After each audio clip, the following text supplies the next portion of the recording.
जब घर से निकला ना तेव्हा आपल्याला एक जण थांबवतो. कोण? ते म्हणजे आपली स्त्री तत्व. कुठे जात आहेत, काय काम आहे, कुठे जात आहेत, पहिला टोलगेट. हा, मग त्यांना त्याच्या प्रश्नाचं उत्तर द्यावं लागतं, मी ह्या कामाला जात आहे. वैसे भगवान शंभू जब कैलाश पर्वत से माँ आदिशक्ति माँ नर्मदा मैया के तट पे रहने के लिए आए हैं, तो माँ आदिशक्ति माँ पार्वती माता ने रुका लिया कि प्रभु जा कहाँ रहे हैं?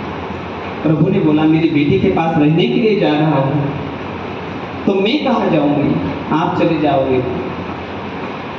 तो भगवान शंभू बोले बेटी ने तो मुझे बुलाया है, पण स्त्री हट्ट, कारण की हट्ट पूर्ण स्त्री हट्ट बाल हट्ट पूर्ण करावा लागतो. स्त्री हट्ट होता, चलो ठीक है मैं लेके चलता हूँ, पर पार्वती बन के मत आना. क्या? इसलिए तट पे जो अन्न क्षेत्र का जो भंडारे होते हैं ना माए बापा हो, वो आदिशक्ति माँ पार्वती माता की कृपा से हुआ.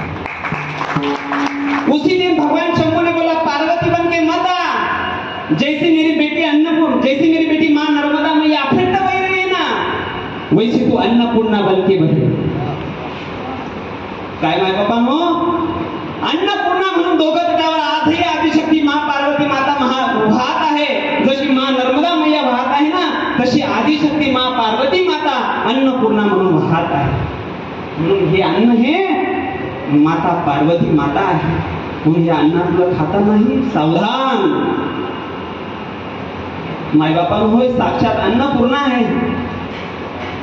ही पहिली लाईन कोणती? अन्नपूर्णाची. परत दुसरी कोणती आहे? कमंडलूला. कमंडलूला कोण बसले आहेत? साधू. आणि तिसरी माळा कोणती आहे? भगवान शंभो. आणि मग चौथा नंबर कोणाचा येतो? माँ नर्मदा मैयाचा. म्हणून एक एक साखळी उंडाळता उंडाळता जात असताना सावधान. कुठलंही धूम्रपान, कुठलंही काही करताना सावधान, कुठंही थुकताना सावधान. हे हा साधूंचा तट आहे, हा सिद्ध महात्म्यांचा तट आहे. माय बापांनो, आले हा पुण्याचा उदय आहे. साक्षात माँ आदिशक्ती माँ नर्मदा मैया 11:15 लक्षात ठेवा. 11:15 ते 12:15 दरम्यान आदिशक्ती माँ नर्मदा मैया स्वतः तुम्हाला लेकरांना पाहायला येत असेल. ज्यांनी परिक्रमा केली असेल त्यांना अनुभव असेल. परिक्रमेमध्ये कुछ नहीं रहता है माय बाप, उनके पास सिर्फ एक बैग रहती है, कमंडलू रहता है, थाली रहती है. मानो ये आश्रम में आए, यहाँ पे निवास करते हैं. कल कोई चाय देगा, कोई पानी देगा, कोई भोजन देगा, कोई पता नहीं रहता. उठने के बाद एक ही बात बोली जाती है, नर्मदे हर, नर्मदे हर, नर्मदे हर. पर चाय की व्यवस्था, भोजन की व्यवस्था, निद्रा की व्यवस्था सब मेरी माँ नर्मदा मैया करती है. इसलिए आप जब रात को यहाँ सोते हो ना, खुद मेरी माँ नर्मदा मैया आपके पास आती होगी. मेरे बच्चे के पैर तो नहीं खुले होंगे, क्योंकि आप जब तक घर नहीं जाते तब तक जिम्मेदारी माँ नर्मदा मैया ने आपकी ली है. इसलिए आपको कुछ भी नहीं हो सकता. इसलिए खुद माँ लेने को भी आए और खुद माँ आपको घर तक छोड़ने के लिए भी आएगी. इसलिए आपको घर जाने के बाद 2-3 चीज करनी है. जाते समय माँ नर्मदा मैया का जल लेके जाना है.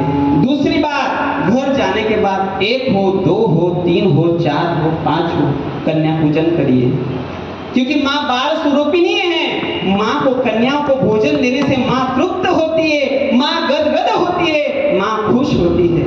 इसलिए घर जाने के बाद 1, 2, 3, 4, 5 जितने हो सके उतने का कन्या पूजन करिए.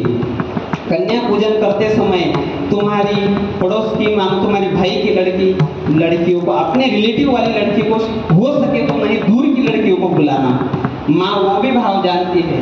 हाँ मेरे भैया की तो लड़की, चलो ड्रेस ले लेते हैं. माँ भाव जानती है. इसलिए 2-5 कन्याओं का कन्या पूजन करिए. कन्या पूजन करते समय माँ को क्या देना चाहिए? माँ को भोजन के समय माँ को पसंद है गुड़ का हलवा. क्या? गुड़ का हलवा, नहीं तो गुड़ की जिलेबी, नहीं तो गुड़ नहीं हे कर सके तो गुड़ रहता ना, गुड़ आपण त्याला गुड़ म्हणतो. गुड़ जरी ताटाला वाढला तरी चालेल. 5 पकवान बनाओ, पर गुड़ का प्रसाद माँ को बहुत पसंद है. दूसरी बात, कोई दक्षिणा दो, 100 दो, 10 रुपए दो, पर कन्याओं को देते समय मेहंदी का कोण दो. माँ को मेहंदी पसंद है. इसलिए आप इस तट पे भी रह रहे हो ना, जैसा भी समय हो माँ के तट पे जाके बैठो, मेहंदी का कोन लो और माँ के जल तत्वों पे मेहंदी निकालो और ये भाव जागृत करो कि माँ को मेरे हाथों से मैं मेहंदी निकाल रही हूँ। कभी कभी दुकान से पार्ले जी का बिस्किट का पुड़ा ले लो और जल के पास बैठो और माँ के चरणों में जल में डालो, वो जल्दी पिघल जाता है, माँ उसका स्वीकार कर लेती है। ऊपर हाथ में जो बचा रहे वो अपने मुंह में डाल लेना, ये माँ का प्रसाद है। इसलिए जाते जाते मैंने क्या बोला, एक कन्या पूजन आपको करना है और यहाँ हो सके तो महाराज जी आप नियोजनों को हो जाएगा। तो आज भी कन्या पूजन का भी निवेदन है, माए बापा हो, ये जल साक्षात जल नहीं, आप इनको जो जल बन के पियोगे तो आपकी इससे प्यास बुझाएगी, और जो माँ बन के पियोगे तो आपको कैसा भी रोग हो माए बापा हो निकाल के बाहर रख देगी। ऐसे महात्मा है माए बापा हो जो माँ के जल पे ठीक हुए हैं, जिनको कैंसर जैसी बीमारी हुई है वो भी ठीक हुए हैं। ऐसी मेरी माँ नर्मदा मैया की शक्ति है। आपको चाहे उदाहरण देने के बोल जाओ तो परिक्रमा जिन्होंने की है, दो माता जी, एक माता जी आई है छिपानेर कह के, आपको गांव लगा होगा छिपानेर में एक माता जी को कैंसर हो गया था। क्या छिपानेर, आज भी आप चेक करोगे तो वहां पे वो माता जी सेवा कर रही है, छिपानेर गांव, और वही गांव में वो माता जी को कैंसर बन गया, इस शरीर रूपी रोग को कैंसर लग गया। घर के लोगों ने देखा, डॉक्टर के पास ले गए तो डॉक्टर ने बताया तुम्हारी माँ को ब्लड कैंसर है। सब ये जीव स्वार्थी है माए बापा हो, सावधान। उस माता जी को जब कैंसर बता दिया, मैं थोड़ा सा वेड़ घेता है महाराज, मला क्षमा, कैंसर जब बता दिया तो घर के लोग थोड़े दूर रखने चालू हो गए। नेट चालू करा। माँ को पता चला जो मुझे पहले प्रेम मिलता था वो प्रेम में अभी कमतरता होने लग गई, अब इस शरीर का त्याग करना बहुत जरुरी है। छिपानेर गावामध्ये मैया कशी महेश्वर मैया आहे तसं मैया पण जवळ आहे। सकाळी 4 वाजता त्या मैया उठल्या आणि मैयामध्ये जायला लागल्या। 4 वाजता ब्रह्ममुहूर्तावर आपल्या शरीराचा त्याग करायचा म्हणून निघाल्या, जलमध्ये प्रवेश करत आहे। लेडीज जास्तीत जास्त आंघोळ किती जलमध्ये करतात, एक पायाच्या बस तेवढं पर्यंत। तो वो माता जी आगे आगे तक जा रही है, महात्मा साधना कर रहे थे। उस माता राम को देखा, बेटी कहाँ जा रही हो, अंदर मत जाओ, अंदर गहरा है।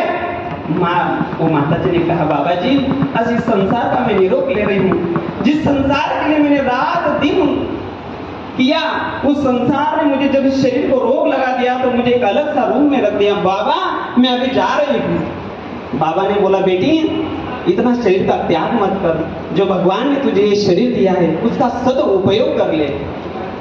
तेव्हा त्या महात्म्याने सांगितलं, बेटी अंदर मत जा, बेटी बाहेर आ जा। मग महात्म्यांचा शब्द होतो म्हणून बाहेर आले। मी जलची शक्ती तुम्हाला सांगत आहे। हा, जेव्हा त्या मैया बाहेर आल्या आणि बाबाजींना चला बाबा महात्मा आरोग्य देत आहेत म्हणून दर्शन घेऊ, म्हणून दर्शन घेण्यासाठी बाहेर आल्या आणि बाबाजी ने सांगितलं, बेटा शरीर त्यागने से पहले एक मेरा काम कर दे। बोले बाबाजी क्या? एक काम कर, तू माँ की परिक्रमा कर ले। क्या बताया? माँ की परिक्रमा कर ले, और परिक्रमा करते समय सिर्फ एक काम करना, सिर्फ एक आदिशक्ति माँ नर्मदा मैया का ही जल पीना।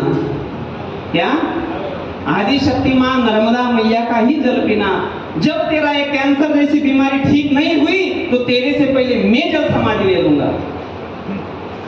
बघा महात्म्यांचे शब्द। उसी क्षण माता जी को छिपाने से ही जल भर दिया और मैया ने परिक्रमा शुरू कर दी। परिक्रमा करते करते माँ का जल पीना नित्य कर्म जो है वो करते करते पूरी परिक्रमा छिपाने तक आ गई। परिक्रमा पूर्ण हो गई और वहाँ कन्या पूजन हुआ। वहाँ जल का ओंकार जी में जल समर्पित किया। वो माता जी की टेस्ट की गई। कैंसर जैसी बीमारी कहाँ गई उसको भी नहीं पता चला। तो बाबा जी ने बोला, बेटा अभी तेरी तरफ 2 रास्ते हैं, एक संसार तेरी राह देख रहा है और एक माँ की तट भी तेरी राह देख रहा है। अभी तू ही कुछ जो करना है वही तू कर। तो माँ ने बताया, बाबा मैंने घर तो उसी दिन छोड़ दिया था, अब तो मेरे आपके शरण ले लो, आज मुझे माँ के तट पे ही जीवन देना है। तर आजही त्या बाबांनी छिपानेरमध्ये त्या मैयाला कुटिया बांधून दिलेली आहे। आजही ती मैया गावामध्ये भिक्षा मागून पीठ मागून परिक्रमाशींना जीव घालत आहे। ये है माँ की जल की शक्ति। इसलिए इस जल में आज भी दादा गुरु सरकार परिक्रमा करके गए, 29 महीने हो गए, 2.5 साल हो गए, सिर्फ जल पे रह रहे। किस पे? अन्न का कल नहीं ले रहे। आज भी यूट्यूब पे आप देख सकते हो, दादा गुरु सरकार भोजन कुछ भी नहीं, सिर्फ जल पी रहे हैं। इसलिए माँ की जो कुछ भी है वो जल में शक्ति है। इसलिए आप रात को सोते हो ना माय बाप, रात्री झोपत असताना फक्त एक विनंती आहे, आता मैया नर्मदा मैया म्हणून वाहत आहे। रात्री मैया काय म्हणतात माहित आहे? रेवा. मैयाचं रात्रीचं नाव काय आहे? रेवा. रात्री झोपण्याच्या अगोदर ह्या तटावर बसून जायचं एकांतामध्ये आणि मैयाशी गप्पा मारायच्या की हे मा नर्मदा मैया, आत्मिक गप्पा, तुमच्या जीवनाच्या गप्पा, तुमच्या संसाराच्या गप्पा, सुख दुःख जे काय असं मित्र जे शेअर करतात, तसं नर्मदा मैयांशी रात्री रेवा मैयांशी या गप्पा मारायच्या कि हे माँ नर्मदा मैया, इस संसार से करते करते आज तेरे तट पे मैं आई हूँ, बस मेरी एक इच्छा और एक अपेक्षा है, तेरी परिक्रमा कर ले। काय? तेरी परिक्रमा कर ले, और नहीं परिक्रमा हो सकती शरीर से तो तेरे जल रूपी अमृत का स्नान मुझे करवा दे, तेरी रेवा रूपी, तेरी नर्मदा रूपी जल का मेरा स्नान पान करवा दे। यही मेरी इच्छा और यही मेरी अपेक्षा है, बाकी कुछ मत लेके जाना। फक्त तुम्हाला घरी घेऊन जाताना माँ नर्मदा मैयांचं जल घेऊन जायचं आहे। आज महेंद्र महाराजांचा आमचा जो जुना परिचय आहे, मठ 1962 पासून परिचय असेल, एक विनोदाचा स्वभाव आहे।